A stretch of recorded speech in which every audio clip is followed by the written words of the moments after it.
Herzlich willkommen, liebe Zuseher, hier auf meinem Kanal. Ich freue mich sehr, dass Sie da sind. Ich stehe hier heute etwas unglücklich, etwas versteckt. Hier laufen häufiger Hundebesitzer mit ihren Hunden herum, welche im Freilauf unterwegs sind. Kann leicht geschehen, dass da jemand um die Ecke schießt, Vito und mich da stehen sieht, denn heute ist der Miet mein Bandit. Ja, und dann könnte es eventuell zu einer unguten Situation kommen, wenn das vielleicht ein nicht kastrierter Rüde ist. Aber das sind so Situationen, mit welchen wir als Hundehalter natürlich rechnen müssen im Alltag. Ist so, ja. Heute möchte ich Ihnen eine hündische Urgewalt vor die Beine schmettern.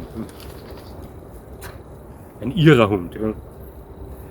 Einen Hund, bei welchem ich mir oft dachte, ich würde hier sehr gerne die Leine weiterreichen an Leute, die mich schon angeschrieben haben und meinten, sie würden ausnahmslos jeden vollgasgebenden Hund an der Leine kontrollieren können. Liebe Zuseher, ich habe solche E-Mails schon öfter bekommen und häufig sind das auch Frauen gewesen mit relativ wenig Gewicht. Frauen mit 50, 55 Kilo, die meinten, Körperkraft spielt wenig Rolle beim Führen eines Hundes. Ja. Steht jedem seine Meinung zu. Ja, ich bin der anderer Meinung, aber ja, soll so sein. Wir wissen alle, Selbstbewusstsein ist was Tolles. Ja, sich zu überschätzen in einer gewissen, weiß ich nicht, Sache ist eher nicht so gut, möchte ich meinen. Ja. Ja, also, es geht heute um die hündische Magnumladung aus Indien, den Bulikuta. Also, bis gleich.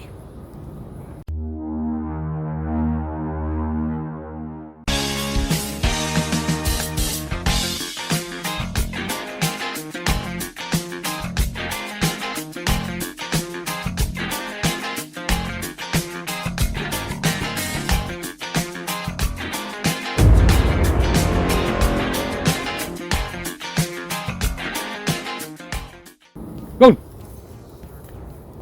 ich wage es nicht, hier den Ursprung dieses Hundes preiszugeben. Zu behaupten, ich könnte Ihnen erzählen, wie die Geschichte der Entwicklung dieses Hundes aussieht. Das geht nicht. Also, die ist ziemlich umstritten. Da gibt es so viele verschiedene Meinungen. Sicher ist nur, dass dieser Hund aus der indischen Region Punjab oder Sindh stammt. Wie er dorthin gekommen ist allerdings, ja, über das streitet man. Manche sagen, er kam mit Xerxes ins Land, andere sagten, nein, der war schon vorher da. Andere behaupten wiederum, schon Alexander der Große stand dem Bulikuta in der Schlacht gegenüber. Und dann gibt es wieder Leute, die sagen, nein, dieser Hund ist weit jünger. Der Fakt ist, der Bulikuta zählt für mich persönlich zu den am brutal mächtig aussehenden Hunden, welche je über diesen Planeten gewandelt sind. Ich habe noch nie persönlich einen gesehen, habe mich aber wirklich sehr, sehr viel mit diesem Hund beschäftigt. Ja, doch dazu etwas später. Ja, dieser Hund war immer für die harte Abteilung des Lebens da, immer. Er war ein Großwildjäger, der für die Jagd aufs Wildschwein und auf den Bären eingesetzt wurde. Er wurde als Kriegshund eingesetzt, er war ein gefürchteter Kriegshund. Wurde als Kampfhund missbraucht, ist ein Thema, das auch heute noch in gewissen Regionen von Pakistan aktuell ist mit dem Bulikuta.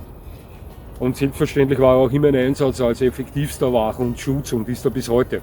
Heute versucht man in Indien einen guten Ruf dieses Hundes herzustellen, denn einen wirklich guten Ruf hat er nicht, indem man ihn als loyalen, sehr beschützenden Familienhund hält. Ja. Sehen wir uns mal die Anatomie dieses Hundes an. Er zählt zu den größten und schwersten Hunderassen der Welt.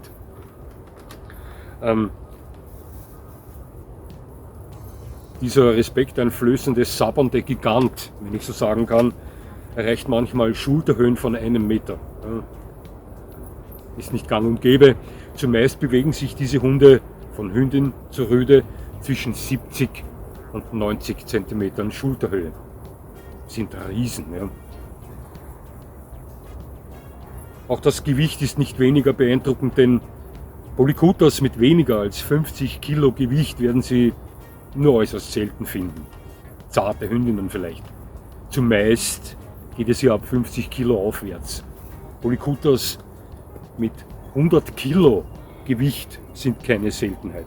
Zählen also mit dem English Mastiff, dem spanischen Mastiff Masino Español, dem Bernhardiner und einigen anderen Hunden zu den schwersten Hunderassen der Welt. Diese Hunde haben alle Farben, die es gibt, zu bieten, ja, von weiß bis zu rein schwarz. Dazwischen alles, gestromt, gefleckt, gelb, braun, gold, was das Herz begehrt, sind immer kurzhaarig. Die Gesamterscheinung dieses Brocken, ich sage Ihnen was, an alle da draußen gerichtet, die wirklich verstehen, Hunde zu lesen. Verstehen Sie, was ich meine? Ja, Sie verstehen das sicher. Manchen Menschen ist es gegeben, dass sie einen Hund anhand seines Gesichts, seines Ausdrucks, wenn ich so sagen kann, einschätzen zu können. Ja? Sehen Sie sich mal diesen Hund an. Wenn Sie ein Gefühl dafür haben, Hunde lesen zu können, muss es sich nicht immer um bewegte Bilder oder gar um das persönliche Treffen mit dem Hund handeln. Da genügt ein Bild, ja? Ein Foto, so wie dieses hier. Erfahrene Leute, die das innehaben, dieses Können von, weiß ich nicht, einen Hund per Foto einschätzen zu können. Viele können das wirklich gut. Die sehen sofort, wie dieser Hund funktioniert. Anhand seiner Gesamterscheinung, anhand seines Ausdrucks. Ja. Also das ist ein wahnsinnig beeindruckender, ja, ein riesiger Molosser. Stellen Sie sich eine deutsche Dogge mit etwas mehr Substanz vor. Polycutter. Aber nur anatomisch, ja, charakterlich sehen wir hier völlig anders aus. Denn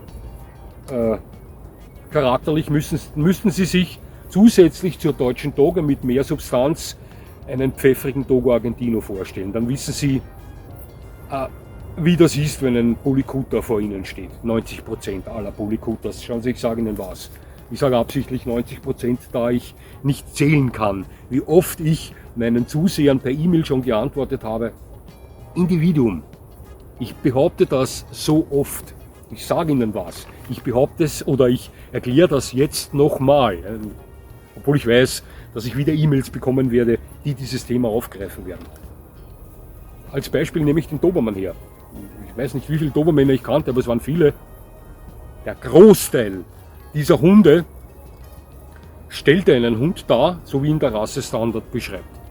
Schneidig, aufmerksam, extrem guter Wächter, Beschützer, lernfähig, hoher Wildoblis, schnell unterwegs. Dobermann, ein Großteil dieser Hunde, so wahr ich hier stehe. Ich kannte 2 Dobermänner, die waren weicher als der typischste Golden Retriever, was ja auch immer individuell ist, aber Sie verstehen, was ich meine. Ja, nochmal, Individuum. Ich wurde schon oft angeschrieben von Leuten, die mir sagten, mein Hund ist nicht so wie der, den du im Video beschrieben hast, die aber derselben Rasse angehört. Das glaube ich Ihnen aufs Wort. Ich sagte auch beim letzten Video Riesenschnauzer versus Deutsch-Strata, von 10 Riesenschnauzern können 10 völlig verschieden sein, doch eine Basis haben sie alle dieselbe. Jede Hunderasse hat dieselbe Basis. Und ich sagte auch schon bei einem vorhergegangenen Video, ich sag mal, bis zu 80% kann man sich an dieser Basis orientieren. Die restlichen 20% ist das Individuum Hund selbst. Ja? Also, 90% aller Polycutter können Sie sich als deutsche Dogge mit mehr Substanz, ausgestattet mit dem Charakter eines pfeffrigen Dogo Argentinos vorstellen. Jetzt wissen Sie, was das für ein Hund ist. Ja. Also abgesehen von den frei zugänglichen Beschreibungen über den Polycutter, Charakterbeschreibungen, habe ich damals versucht, etwas mehr, etwas detaillierter Info einzufahren über diesen Hund, weil er mich wahnsinnig beeindruckt. Noch nie damit spekuliert, mir einen Polycutter zu besorgen, um Gottes Willen. Weshalb ich das noch nie getan habe, werde ich Ihnen dann erklären. Ja. Aber dieser Hund beeindruckt mich, denn ich sage Ihnen was, in der Welt der Hunde wirkt er auf mich so einzigartig. Wenn wir Star Wars hernehmen, alle anderen Hunde sind die T-Fighter des Imperiums, der Polycutter ist der Sternzerstörer.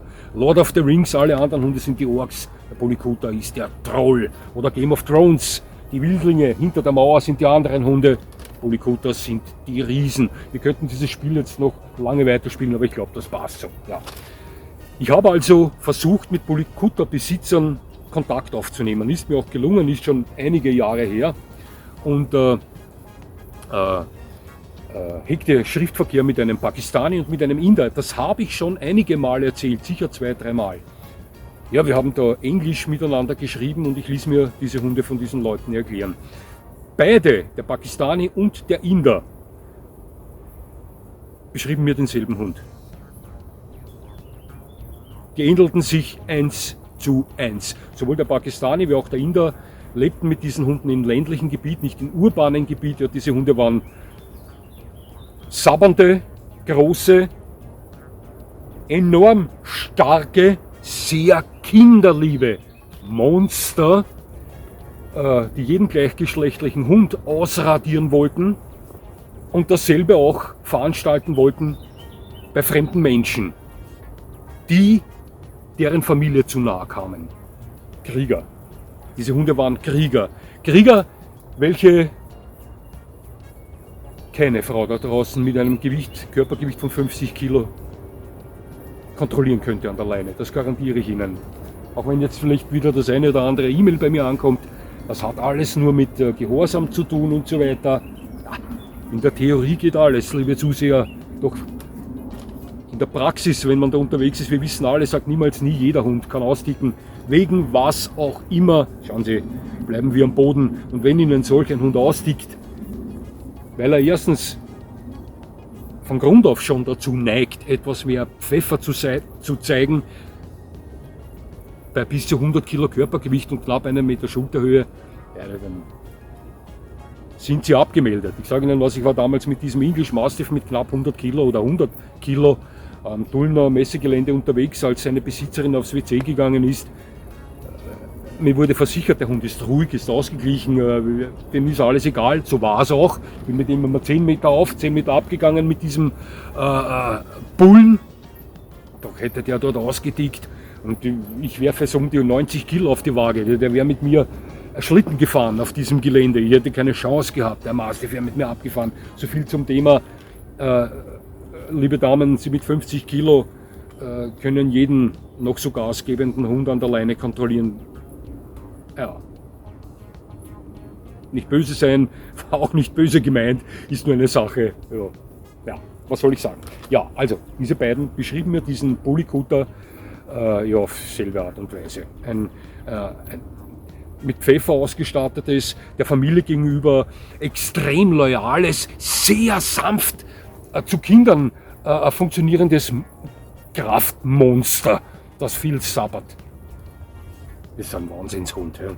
Ja. Meine Meinung zur Haltung dieses Hundes ist, dass ein Polikuta in unseren Gefilden nichts verloren hat. Ja. Weil unsere Mentalität als Mitteleuropäer, ich bin mir auch sicher, dass das für Leute über den Atlantik gilt, ja, also für Leute in der USA und so weiter, für diesen Hund nicht kompatibel ist. Wir funktionieren anders als Leute in Pakistan oder Indien. Ja. Und schon gar nicht ist dieser Hund im urbanen Gebiet zu halten. Überhaupt nicht. Also würde ich noch in Wien leben und jemand würde zu mir kommen und sagen, willst du, ich habe hier einen Polikuta, ich schenke ihn dir, so gern ich diesen Hund haben möchte, weil er mich derart beeindruckt. Nein, würde ich niemals wagen. Das geht nicht. Schauen Sie, hier kann so schnell was schiefgehen. Ein Fehler in der Erziehung, der Hund ist außer Rand und Band, ist nicht mehr zurückzudrehen. Was machen Sie dann mit dem Hund? Sehen Sie sich dieses Monster an Hund mal an. Ich bin mir hundertprozentig sicher, der Hund ist generell für die Familie ein Traum. Ein Traum. Doch der Hund besitzt ein natürliches Misstrauen fremden Dingen gegenüber. Ist der Boss im Ring, wird niemals ein Nachgeber sein, gleichgeschlechtlichen Artgenossen gegenüber und so weiter. Das müssen Sie alles mal handeln können. Generell, sage ich mal, haben wir als Gesellschaft hier in Mitteleuropa die falsche Mentalität für solch einen Hund. Also bei uns hat ein Polikuta nichts verloren und ich bin mir sicher, das ist auch mit einer der Gründe, weshalb es bei uns gar keine Polikuta-Züchter gibt. Ja. Also ich würde mir diesen Hund nicht zutrauen. Und ich bin mir sicher, würde sich jemand von Ihnen solch einen Hund in Österreich oder in Deutschland halten oder in der Schweiz halten, dann kann es sehr leicht sein, dass Ihnen dieser Hund vom Amt sehr schnell weggenommen wird, aus verschiedensten Gründen. Ja. Leichen pflastern seinen Weg. Der Hund ist nicht generell böse, überhaupt nicht, aber er funktioniert auf eine andere Art und Weise. Er hat da ein Wesen, das selbst bei weit leichteren, schwächeren Hunden nicht unbedingt angenehm zu kontrollieren ist und das Ganze aber verpackt in einem Hund mit knapp 1 Meter Schulterhöhe und bis zu 100 Kilo schwer. Ja. Also es ist schon eine eigene Liga. Ist so. Ja. Es gibt diese Monsterrassen unter den Hunden. Der Polikuta ist einer davon. Für mich. Wie gesagt, ich habe schon viele monströs aussehende Hunde gesehen, aber der Polikuta spielt für mich hier am Ende der Nahrungskette mit. Ich sage Ihnen was. Die meisten von Ihnen wissen, dass ich leidenschaftlicher Figurant war, Schutzhelfer am Platz war. Das sieht man ja auch beim Dog Special Intro, das bin ich mit dem Schutzarm, für alle, die das nicht wissen. Ich hatte viele Hunde am Arm. Tausende Hunde hatte ich am Arm. Ich möchte für jeden einen Euro haben, könnte ich mir ein schönes, gebrauchtes Auto kaufen davon. Ja. Viele starke Hunde, auch Molosser.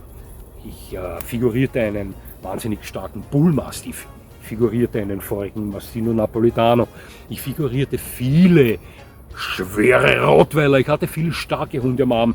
Ich hatte in meiner Figurantenlaufbahn Bekanntschaft gemacht mit 2 Hunden, mit denen ich die Arbeit als Figurant verweigert habe. Hat alles jetzt mit dem Polikuta zu tun. Ich weiche nicht zu viel ab. Der eine Hund war der Rocco und der andere war, mir fällt jetzt sein Name nicht mehr ein. Das war ein Mastino-Mix. Braun gestrommt.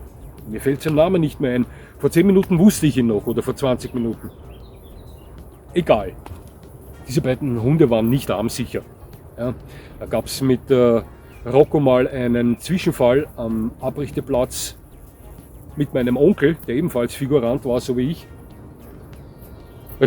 Die Unterordnung war vorbei, es kam zur Schutzarbeit, ich begleitete mich und Rocco wäre dran gekommen. Ich wusste aber, dieser Hund ist nicht armsicher, verweigerte die Schutzarbeit. Das war ein Dobermann-Mix, der hatte das Aussehen eines Fila Brasileiros in Black and Tan. Also er war weit größer und schwerer als ein Dobermann, ein Hund ausgestattet mit Feuer. Meiner Meinung nach hätte die Schutzarbeit mit diesem Hund generell verweigert gehört.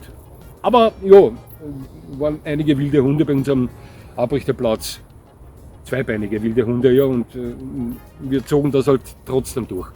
Eines Tages war es feucht, es regnete leicht, die Wiese war rutschig. Und das ist immer ein Risiko für den Figuranten, einen Hund zu hetzen. Rocco kam dran, ich nahm den Schutzarm runter, sagte zu meinem Onkel, ich mache ihn nicht, ich arbeite nicht mit ihm, du weißt das. Ah komm, gib dir einen Ruck, sag ich, na, heute schon gar nicht, die Wiese ist rutschig. Ich nicht. Okay, sagte er. Er nahm den Arm und hetzte ihn. Wie es der Teufel will. Bei der Mutprobe Stock, Sie wissen schon, also alle, die mit der Schutzarbeit vertraut sind, wissen, wie die abläuft. Also bei uns war es so, die ist ja auch von Verband zu Verband oder Prüfungsordnung zu Prüfungsordnung verschieden. Etwa, ja, also der Hundebesitzer steht mit beiden Beinen über den Hund drüber, hält ihn am Halsband. Sie als Figurant stehen etwa 20 Meter vom Besitzer und vom Hund entfernt, machen viel Wirbel, drehen sich um, laufen davon. Nach etwa 30, 40, 50 Meter, wieder, Verzeihung. Ist schon gut, mein Bruder. Ja, da vorne kommt ein Hund, aber ich glaube, die haben uns gesehen. Nach etwa 30, 40, 50 Metern Entfernung, also die Sie als Figurant weggelaufen sind, kommt das Kommando vom Turnierleiter, beim Turnier der Prüfungsleiter, in dem Fall halt vom Abrichter, war frei. Das bedeutet für Sie als Hundeführer, den Hund auszulassen. Er hat die Aufgabe, mir als Figuranten nachzulaufen. Dann kommt das zweite Kommando frei. Das gilt nachher für mich als Figuranten als Signal, der Hund ist gleich da. Das heißt, ich muss mich dann umdrehen und in voller Geschwindigkeit laut schreiend mit dem Stock auf den Hund zulaufen. Das ist Mutprobe Stock. Das gibt es dann auch mit Schuss. Ja, der Hund beißt sie dann. Kommando, wenn sie stehen, aus Platz und so weiter. Ja, und genau bei diesem Teil der Schutzarbeit mit meinem Onkel und Rocco, den ich immer verweigerte, geschah das Unglück, dass mein Onkel beim zweiten Kommando frei und beim Hinlaufen auf Rocco ausrutschte. Ja, 5 Meter bevor der Hund bei ihm war, ja, da hatte er schon eine Geschwindigkeit von 40 km/h drauf, der Hund locker, rutschte aus, fiel auf den Rücken und riss automatisch den Arm zum Schutz am Kopf rauf. Ne? Und Rocco beachtete den Arm nicht, schob ihn mit dem Kopf zur Seite und biss meinen Onkel in den Kopf hinein. Ja? Also, riss ihm einen Teil von der Kopfhaut ab. Ja? Das war an dem Tag, wo ich ihn verweigert habe, weil es nass war. Beim Rocco war es so, dass er hier und da mal vom Arm abließ und ihnen auf die Beine ging oder ins Gesicht fuhr. Der Hund war mit Vorsicht zu genießen. Und der Mastino-Mix, wo mir der Name jetzt nicht einfällt, bei dem war es genau das Gleiche. Der war nicht armsicher. Armsichere Hunde sind ein Genuss zu arbeiten, doch nicht armsichere Hunde sind das nicht. Ganz klar. Speziell dann nicht, wenn es derartig substanzvolle Hunde sind. Ja, und jetzt zurück zum Polikuter. 2 Hunde in meiner Laufbahn als Figurant habe ich nicht angenommen zur Arbeit, aus Sicherheitsgründen, weil mir meine Gesundheit lieb ist. Der Polikuter, egal ob der armsicher wäre oder nicht, den würde ich generell verweigern. Es gibt einige Hunderassen da draußen, mit denen ich persönlich als Figurant keine Schutzarbeit trainieren würde, weil mir meine Gesundheit lieb ist. Liebe, was soll ich sagen, liebe Schutzhelfer, Kollegen da draußen, alle, die selbst schon mal figuriert haben, die wissen, wie der Hase läuft. Einer meiner besten Dog-Special-Freunde, der Werner Stoje, der ein sehr erfahrener Figurant ist oder war, der wird genau wissen, was ich meine. Liebe Schutzhelferkollegen, sehen Sie sich diesen Hund mal an und jetzt stellen Sie sich vor, der gibt absolutes, überzeugtes Vollgas bei Ihnen am Arm, was sich da abspielt. Ja. Jetzt verstehen Sie, weshalb ich die Arbeit mit solch einem Hund verweigern würde. Also die können Sie mir als Besitzer dieses Polikuters sagen, 1000-mal, der ist armsicher, da passt alles nach. Mit diesem Hund würde ich keine Schutzarbeit machen. Sicher nicht, ja. Polikuter. Die Magnum-Ladung aus Indien, einer der beeindruckendsten Hunderassen, welche auf diesem Planeten wandeln, auf jeden Fall. Selbst in der Kategorie der Molosser eine Sache für sich, für mich. Für mich der am brutalsten aussehende Hund auf der ganzen Welt. Ich sah schon viele Hunde, die monströs aussahen, aber Polikuters wirken so wie, ich weiß nicht, das sind wie eine eigene Spezies. Noch dazu ausgestattet mit, häufig ausgestattet mit sehr pfeffrigen Charakter. Das ist eine Paarung, die ist alles andere als einfach zu handeln. Also ein Hund, der für unsere Umgebungen eher nicht so gedacht ist. Ja, selbstverständlich würde es mich freuen, persönlich einmal einen Polikuter sehen zu können. Ich habe noch nie einen gesehen. Ich habe nur schon hunderte Videos von diesen Hunden gesehen, ganz klar. Das wäre schon ein Erlebnis, wenn da so ein Polikuter mit 90 cm Schulterhöhe und 85, 90 Kilo Gewicht vor ihnen steht und sabbernd. Nein, das ist schon ein beeindruckendes Tier, das kann ich Ihnen sagen. Viele von Ihnen standen schon vor Irish Wolfhounds, vor deutschen Doggen. Größentechnisch schlägt er in diese Kerbe hinein. Wie gesagt, jetzt stellen Sie sich noch etwas mehr Substanz vor. Und dann noch das Ganze gewürzt mit Pfeffer. Ein Wahnsinnshund. Ja. Ein Hund, über den man hier einfach sprechen muss auf Dog Special. Ich habe ihn schon mal gebracht, nahm ihn aber wieder raus, muss ihn jetzt nochmal bringen. Ich kann hier nur aus der Theorie sprechen über diesen Hund. Wie gesagt, ich hatte noch nie Erfahrung gemacht, persönliche Erfahrung mit diesem Hund. Und die wenigsten von Ihnen, und ich wage zu behaupten, wenn Sie nicht aus Indien oder Pakistan kommen, überhaupt keiner von Ihnen ebenfalls. Ja. Aber wäre ich in Indien zu Besuch oder in Pakistan, würde ich vielleicht mal nachfragen, wo man sich hier einen Polikuter ansehen kann. Denn interessieren würde es mich schon, ich bin ja ein eingeschworener Hundefan. Also, ganz klare Sache. Ja, so viel zum Polikuter, den musste ich bringen. Das ist jetzt für einige Zeit mal, gewesen, für einige Zeit mit diesen wuchtigen, jetzt warten wir einige Wochen, bringen wieder etwas schlankere Hunde. als nächstes Video wieder ein Vergleichsvideo, das in ähnlicher Kategorie zu Hause ist wie dieses, wo ich den Riesenschnauzer mit dem Deutsch Strata verglichen habe. Ich sage Ihnen noch nicht, um welche Hunde es geht, aber eine ähnliche Paarung im Vergleich. Ja, ja, und dann bringen wir mal ein kleines, kompaktes, herzliches Kraftpaket an einen Hund, der äußerst beliebt ist als Begleithund, einen Top-Jäger. Ich kenne einige, hier im Neudörfel haben wir einige, ich glaube 3 sind es. Ja, und ich wurde schon einige Male jetzt von Zusehern meines Kanals gebeten, ob ich nicht mal ein Video über diesen Hund bringen kann. Zuletzt war es die Lena, die hat 2 Mädchen von dieser Rasse. Und deswegen möchte ich diese Bitte, diesen Wunsch auch erfüllen. Ja. So, es beginnt zu regnen, wir sind fertig geworden, gerade rechtzeitig. Es hat mich sehr gefreut, dass Sie mir zugesehen haben. Ich würde mich natürlich freuen, wenn Sie mir weiterhin zusehen. Und jetzt wünsche ich Ihnen noch einen schönen Tag. Und ich gehe nach Hause. Das war's schon wieder.